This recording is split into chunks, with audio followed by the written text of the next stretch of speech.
स्वागत है आपका इस YouTube चैनल हिंदी पाठशाला में। और मैं आज उपस्थित हुई हूँ काल या समय के साथ, यानी आज का विषय है काल। काल का मतलब होता है, अर्थ होता है समय, यानी क्रिया किस समय में होने वाली है, हो चुकी है या हो रही है, इसका पता हमें जिसके माध्यम से चलता है, उसी के बारे में हम आज चर्चा करने वाले हैं। तो चलिए शुरू करते हैं। काल। काल के विषय में जान ले कि काल भी एक विकारी शब्द है और पद परिचय देते समय काल के विषय में भी बताना अति आवश्यक होता है। तो चलिए जानते हैं कि काल किसे कहते हैं, काल को हम पहचानेंगे कैसे। देखिएगा, काल क्रिया का वह रूप है जिससे क्रिया के होने के समय तथा उसकी पूर्णता या अपूर्णता का बोध होता है। कहने का तात्पर्य है कि काल के माध्यम से ही हम यह जान पाते हैं कि क्रिया के होने का समय क्या है और क्रिया पूरी हो चुकी है या अपूर्ण है। इन सब का बोध हमें किसके माध्यम से होता है?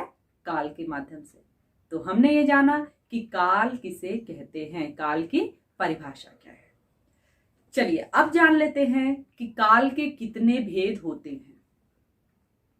मुख्य रूप से काल के 3 भेद होते हैं। कौन कौन से? भूतकाल, वर्तमान काल और भविष्यत काल। अब इन तीनों के बारे में हम विस्तार पूर्वक चर्चा करेंगे और एक एक काल को लेंगे और उनके विषय में जानकारी प्राप्त करेंगे कि काल को हम कैसे पहचानेंगे और उनके उदाहरण क्या है। तो चलिए पहले हम लेते हैं भूतकाल। भूतकाल यानी क्रिया के जिस रूप से बीते हुए समय में कार्य के होने का ज्ञान होता है, बोध होता है, उसे ही हम भूतकाल कहते हैं। क्या कहते हैं? जिससे क्रिया के कैसे संपन्न होने की, बीते हुए समय में संपन्न होने की सूचना हमें मिलती है, हम उसे क्या कहते हैं? भूतकाल कहते हैं। यानी जिसके माध्यम से हमें ये पता चले कि यह कार्य भूतकाल में यानी पहले हो चुका है, संपन्न हो चुका है, वही भूतकाल है। अब तो हमने जान लिया कि भूतकाल कहते किसे हैं, लेकिन इस भूतकाल में भी कई भेद हैं।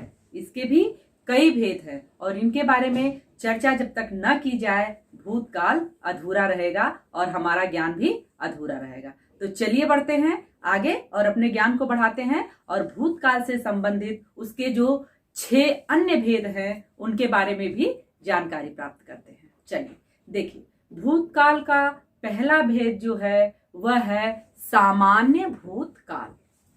नाम से ही जाहिर है कि सामान्य भूतकाल यानी क्रिया के जिस रूप से भूतकाल के सामान्य रूप का बोध होता है, उसे ही हम सामान्य भूतकाल कहते हैं। क्रिया के जिस रूप से सामान्य भूतकाल का बोध हो, उसे हम सामान्य भूतकाल कहते हैं। यानी इसमें हम जो भी वाक्य उदाहरण के तौर पर देखेंगे वो सामान्य रूप से हमें चलता हुआ दिखाई देगा। उदाहरण देखिएगा, समझ में आ जाएगा। जैसे नानी ने कहानी सुनाई, एक सिंपल सेंटेंस, साधारण सा सेंटेंस वाक्य मैंने बोला, जिसको पढ़ने के बाद, सुनने के बाद आपको लगा कि ये भूतकाल में और सामान्य भूतकाल में सिंपल वाक्य कहा गया है। तो ये देखा आपने, ये था सामान्य भूतकाल। दूसरे भेद की ओर बढ़ते हैं और दूसरा भूतकाल का भेद क्या है?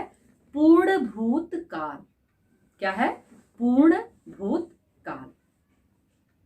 देखिएगा, वाक्य के यानी क्रिया के जिस रूप से हमें भूतकाल में किसी कार्य के संपन्न होने का, पूर्ण होने का ज्ञान होता है। फिर से सुनिएगा, क्रिया के जिस रूप से हमें कार्य का भूतकाल में पूर्ण होने का, संपन्न होने का ज्ञान होता है, उसे हम पूर्ण भूतकाल कहते हैं। एक उदाहरण के माध्यम से देखेंगे।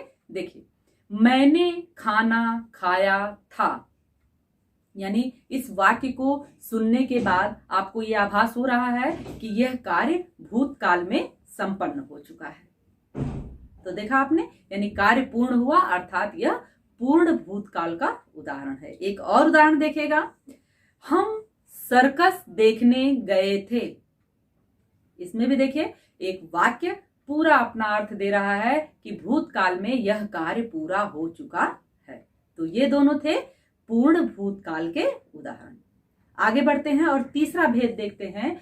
तीसरा भेद है भूतकाल का अपूर्ण भूतकाल। अपूर्ण भूतकाल। अब जानते हैं अपूर्ण भूतकाल क्या है। देखिएगा, क्रिया के जिस रूप से हमें भूतकाल में कोई कार्य पूर्ण होने का संदेश अपूर्ण रहने का संदेश प्राप्त होता है, पूर्ण न रहने का संदेश प्राप्त होता है। यानी जो कार्य भूतकाल में अपूर्ण रह गया है, पूर्ण नहीं हुआ है, अपूर्ण भूतकाल के अंतर्गत आता है। उदाहरण देखिएगा, जैसे वर्षा हो रही थी, यानी यहाँ पे वर्षा होने की बात कही गई है, लेकिन वर्षा होकर समाप्त नहीं हुई है, यानी वर्षा हो रही थी, यानी लगातार हो रही थी। वह अभी कार्य अपूर्ण था, जारी था भूतकाल में। तो यहाँ आपने देखा अपूर्ण भूतकाल है। दूसरा वाक्य देखिएगा, दूसरा एक उदाहरण देखिएगा, जैसे दिव्या पढ़ रही थी।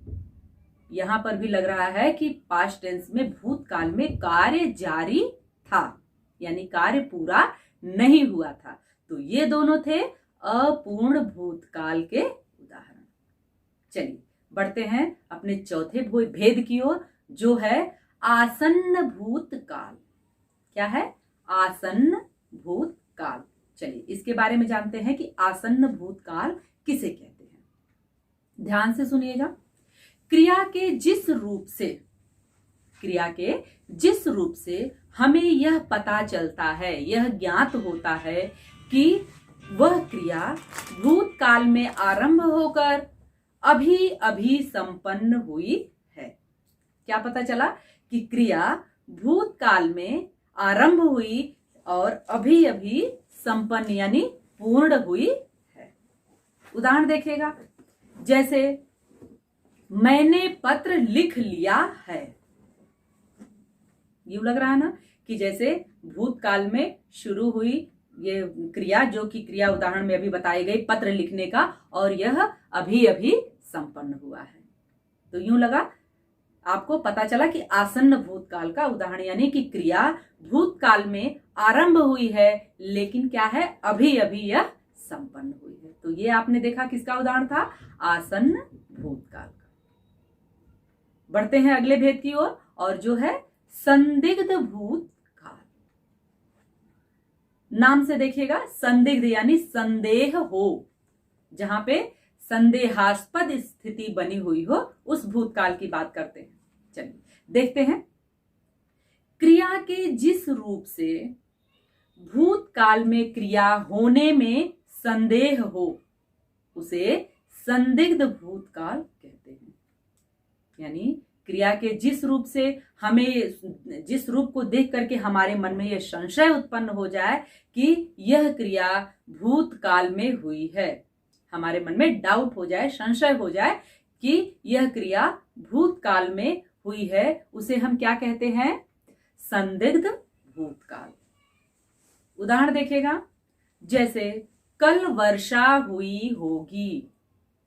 उदाहरण से देखिए, हमें ये लग रहा है कि हमें संदेह है, हम 101% श्योर नहीं है, ये नहीं है, कंफर्म नहीं है इस चीज के लिए कि वर्षा हुई ही थी, कल वर्षा हुई होगी। तो यहां संदेह है, तो यह किसका उदाहरण था? संदिग्ध भूतकाल का। इतना समझ में आया? चलिए अब आगे बढ़ते हैं और अंतिम भेद लेते हैं। किसका?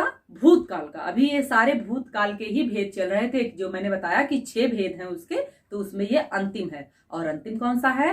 हेतुमद भूतकाल। क्या है? हेतुमद भूतकाल।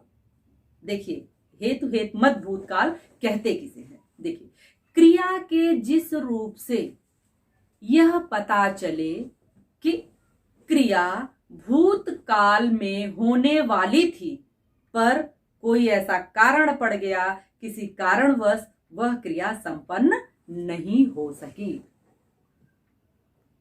क्रिया के जिस रूप से हमें यह पता चले कि क्रिया भूतकाल में होने वाली थी, पर किसी कारणवश नहीं हो सकी, उसे हम क्या कहते हैं?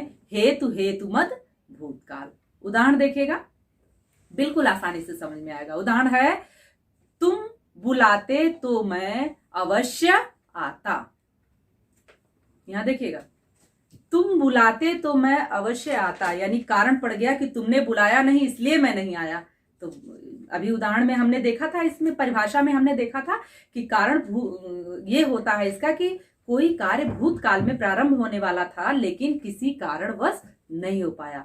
तुम बुलाते तो मैं अवश्य आता, यानी आने की क्रिया अधूरी रह गई। क्यों? क्योंकि बुलाया नहीं गया। तो आपने यहां देखा, यह किसका उदाहरण था? हेतु हेतु मत का उदाहरण था। तो ये 6 भेद किसके थे? भूतकाल के। तो भूतकाल अब बिल्कुल विधिवत समझ में आ गया होगा।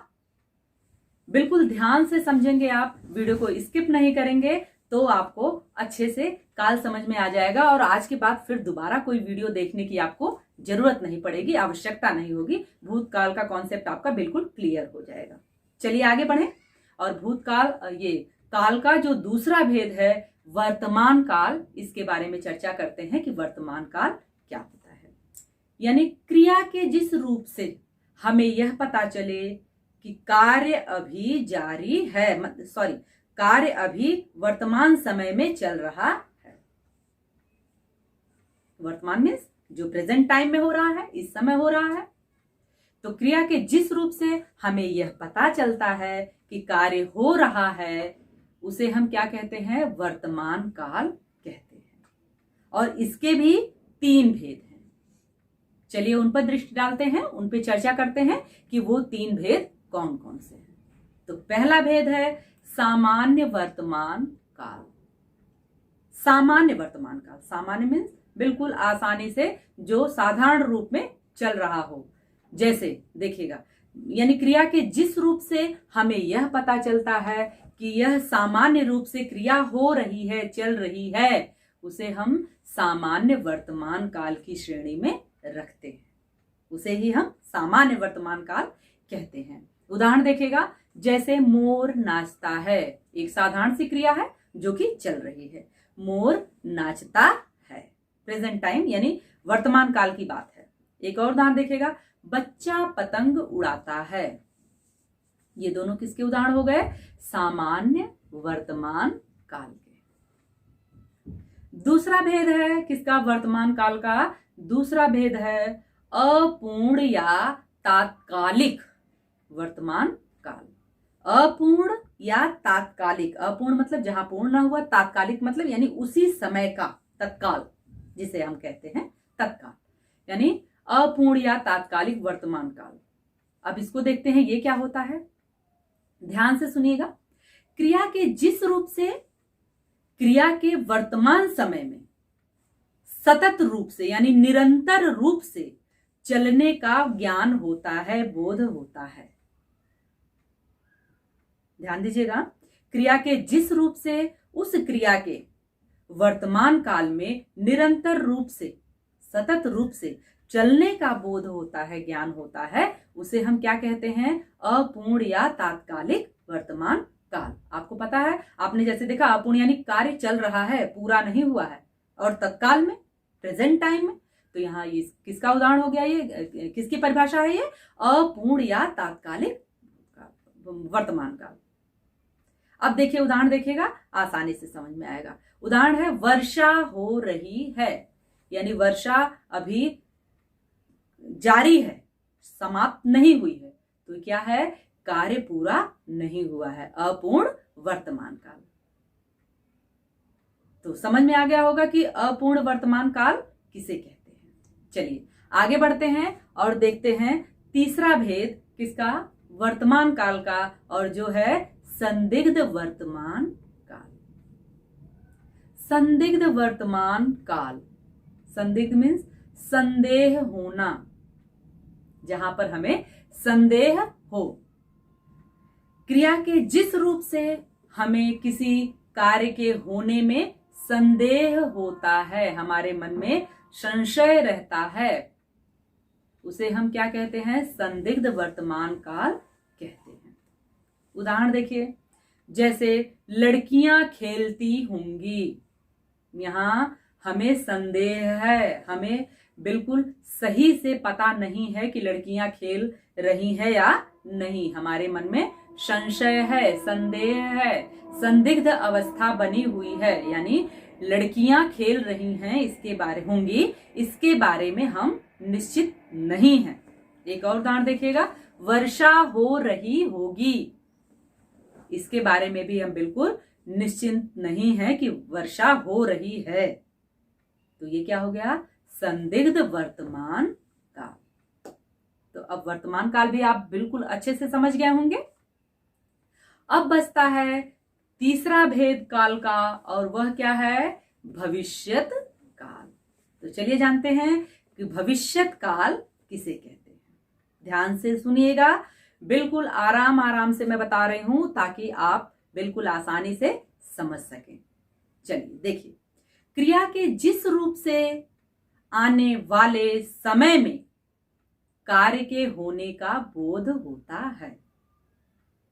आने वाले समय में क्रिया के जिस रूप से आने वाले समय में कार्य के होने का बोध होता है, ज्ञान होता है, उसे ही हम भविष्यत काल कहते हैं।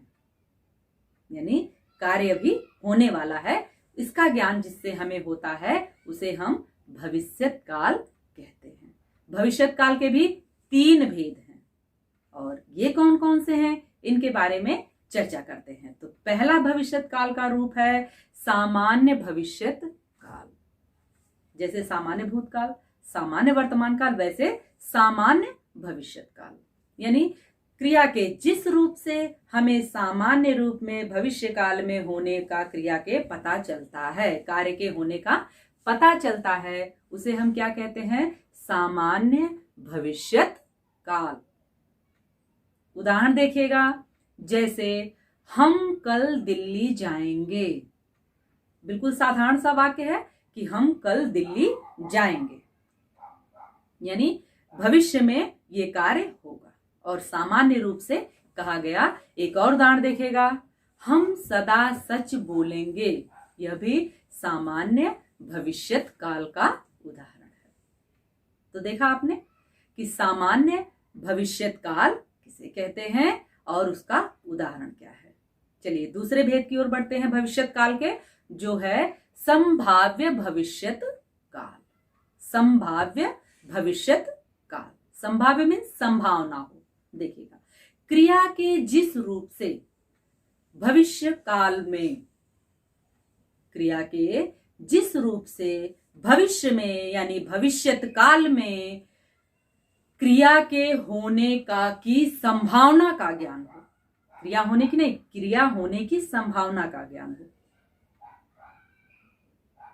कि कब क्रिया होगी, इसकी संभावना का ज्ञान जहां हमें होता है उसको संभाव्य भविष्यत काल कहते हैं।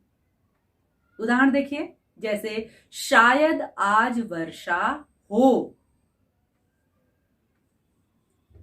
संभावना है, यहां निश्चिंता नहीं बताई गई है कि हम बिल्कुल श्योर हैं इस चीज पे कि आज वर्षा होगी। शायद यहां लग गया।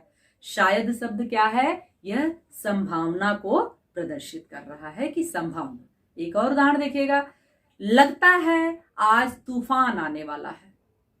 अब यहां भी लगता है यानी संभावना है, ऐसा महसूस हो रहा है, ऐसी संभावना है कि आज तूफान आने वाला है। तो ये दोनों उदाहरण हमने देखे संभाव्य भविष्यत काल के।